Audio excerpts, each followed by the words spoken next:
chiaro ni awampu zay fantatra fa ty manginako naonakay Nudacy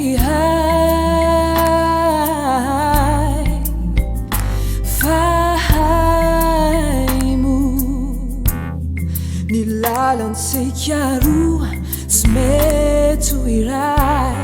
fa ora kely mamy tiavinao si chiaro tafa magingina tay hadinoy na tuku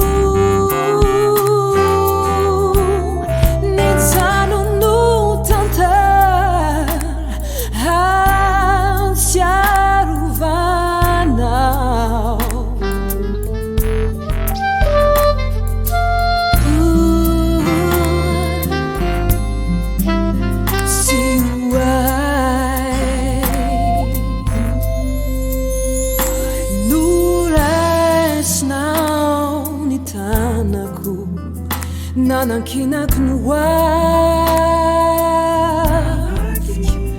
no final avieu den zarekulafel ni atsuai manginaku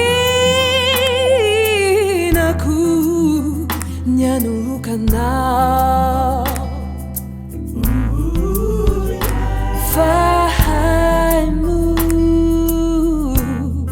ni sera nanandal